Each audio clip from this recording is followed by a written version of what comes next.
Un gusto siempre saludar, recibir al doctor Raimundo Tenorio Aguilar, profesor emérito del TEC de Monterrey. Raimundo, ¿cómo estás? Buenas noches.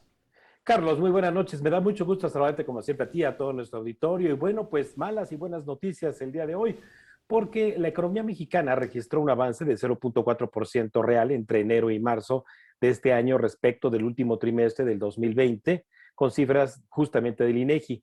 A tasa anual, que es la forma correcta de hacer las mediciones comparables, los datos del INEGI arrojan ya 7 trimestres de recesión económica en México y la recuperación seguirá siendo muy lenta, pues de los 19 escalones que nos caímos en términos coloquiales en la economía, nos habíamos recuperado 12 de ellos, pero al reabrirse el último trimestre, la economía, esta activación provocó después, como todos sabemos, esta llamada segunda ola, lo cual relanterizó la economía y nos puso obviamente en este primer trimestre muy mediocre de crecimiento. La información detallada del INEGI muestra que el desempeño del PIB estuvo apoyado fundamentalmente por las actividades terciarias, es decir, las de servicios, comercio, logística, fueron las que impulsaron la economía, porque las actividades secundarias, las de la industria, continúan en franca recesión. Y por otra parte, Carlos, pues buenas y malas noticias en las llamadas empresas de los mexicanos, Petróleos Mexicanos y la Comisión Federal de Electricidad. La pandemia, desde luego, afectó a toda la economía, pero particularmente la Comisión Federal de Electricidad, que presentó sus estados financieros correspondientes al primer trimestre del 2021.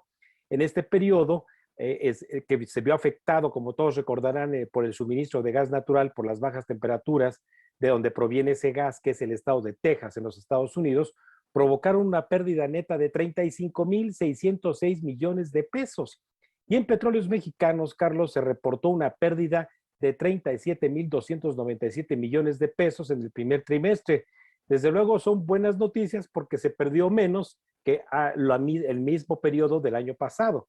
Un resultado negativo, menor, desde luego en términos de lo que se espera que ocurra con una empresa del tamaño de Petróleos Mexicanos. Esta reducción en su pérdida neta también se explica por un menor pago de impuestos al gobierno federal, derivado de una baja en el derecho sobre la utilidad compartida que se paga por la extracción de petróleo.